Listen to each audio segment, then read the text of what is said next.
As far back as the 1920s, when he began as FBI director, Hoover had gone after persons like Marcus Garvey. Garvey's organization, the Universal Negro Improvement Association, had a membership numbering in the millions, and somehow Hoover found this threatening and worthy of surveillance and undermining attempts.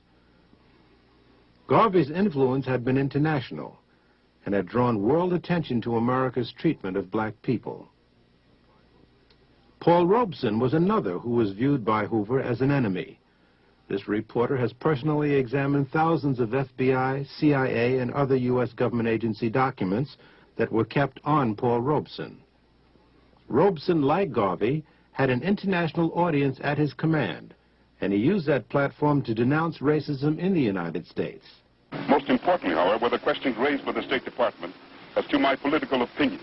Here's a question of whether one who wants to sing and act can have, as a citizen, political opinion. And in attacking me, they suggested that when I was abroad, I spoke out against injustices to the Negro people in the United States. I certainly did. And the Supreme Court Justice just ruled, Judge Warren, in the segregation cases, that world opinion had a lot to do with that ruling, that our children, Negro children, can go to school like anybody else in the South. I'm very proud to have been a part of directing world opinion to precisely that condition. The second, that I fight for the independence of the colonial peoples of Africa. Bandung, the colored peoples of the world assembled and made it clear that nobody is going to tell them what to do. They're going to have the independence. I'm proud of that. When the 60s came, many factions of the civil rights movement had developed the same international perspective.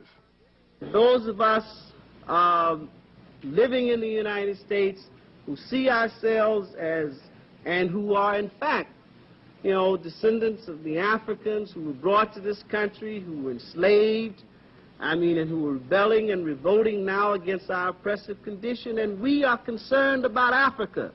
We see Africa as our motherland, and we feel that we have a responsibility to speak with as much passion as any other African on this issue.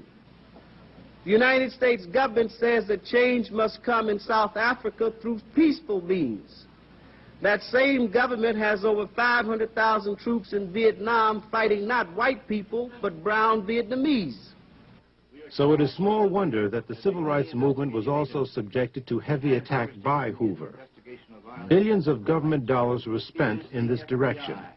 Many of these activities were not only unwarranted, but of questionable legality.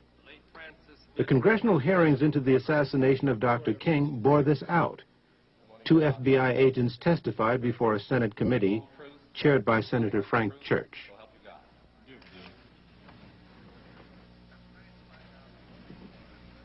I'm trying to find out what it was that impelled some part of the FBI to pursue Martin Luther King with such an obsession. And what I understood that answer to be is, first of all, it was not any suspicions of the commission of a federal crime. None of the literature showed up a single suggestion that Martin Luther King had committed or was about to commit a crime. Is that correct? That's correct. Yes, Senator, but at this point, much of what was being done did involve challenges to local laws. And there is a very strong suggestion that King was seen as rallying the lawbreakers and would-be lawbreakers, albeit for a cause that sounded pure. I'm looking now in terms of, if we look at what might have gotten the Bureau started, and if we remember at the same time he is extremely critical of the Bureau's own law enforcement efforts. And we see throughout these documents and the New Left documents that it is taboo to criticize the Bureau and particularly the director. Well, was he ever charged with fomenting violence? Did he ever participate in violence? Was it ever alleged that he was about to be violent? That was the very opposite of his philosophy, Senator. So that it was neither the fear of commission of a crime or the commission of violence. Was there any serious charge that he himself was a communist? No such charge ever was made. So that what was left then was a decision on the part of some persons or person within the FBI that he should nevertheless be pursued. And the basis for that apparently was political. The decision that he was dangerous or potentially dangerous to someone's notion of what this country should be doing, and a further theory that the FBI possessed the ability to enter into this field and to investigate and to intimidate and seek to neutralize and indeed replace a civil rights leader that they thought to be politically unacceptable. Is that correct? Yes. Correct. All right. And the tactics they used apparently had no end. Microphonic surveillance of hotel rooms. They included informants. They included sponsoring of letters signed by phony names to relatives and friends and organizers. They involved even plans to replace him with someone else the FBI was to select as a national civil rights leader. Is that correct? Yes, that plan didn't get very far. But it was seriously considered, and Mr. Hoover penned a note to that suggestion commending its authors, did they not? Yes. All right. It also included an indirect attempt to persuade the Pope not to see him. And many other people. A direct attempt to persuade one of our major universities not to grant him a doctorate degree. That's correct. After the March on Washington, there was an acceleration. He was defined because of his speech in that demonstration in Washington as the most dangerous and effective leader in the country, and there was a paper battle within the Bureau as to how best to attack him, and he was attacked. After Time magazine named him as Man of the Year, again the Bureau finds that reprehensible, believes it must attack and destroy. When he was given the Nobel Prize, again they seek to discredit Dr. King with the persons who welcomed him back from that award. When he began to speak out against the Vietnam War, there's a new crescendo of efforts by the Bureau to discredit and destroy Dr. King. It is my feeling that the assassination of Dr. King was a part of a conspiracy in the country, and I do believe that some individuals in very high places of our government were involved in this conspiracy.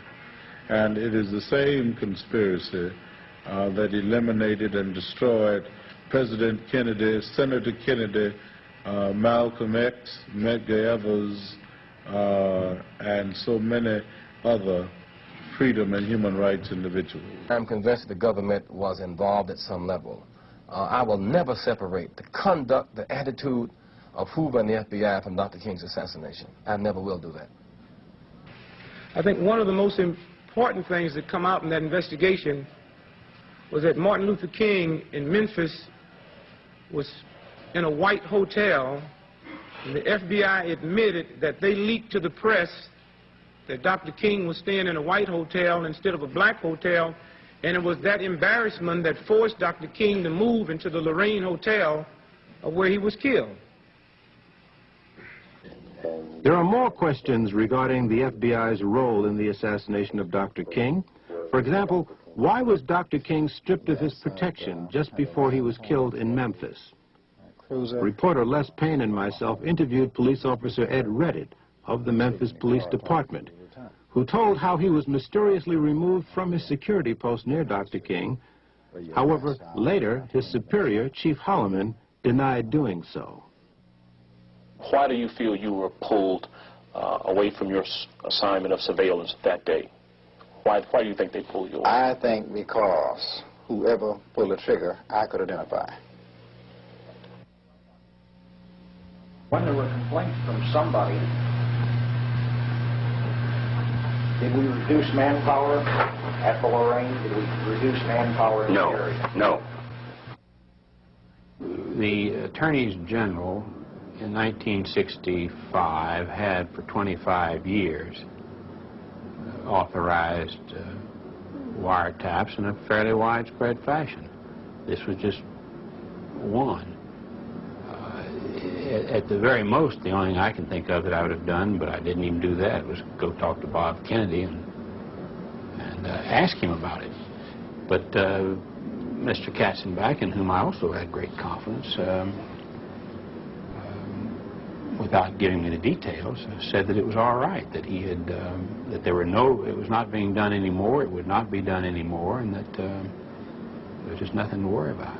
I think the issue is the near-fascist police state mentality that pervaded the intelligence community, that is a danger to America to this day.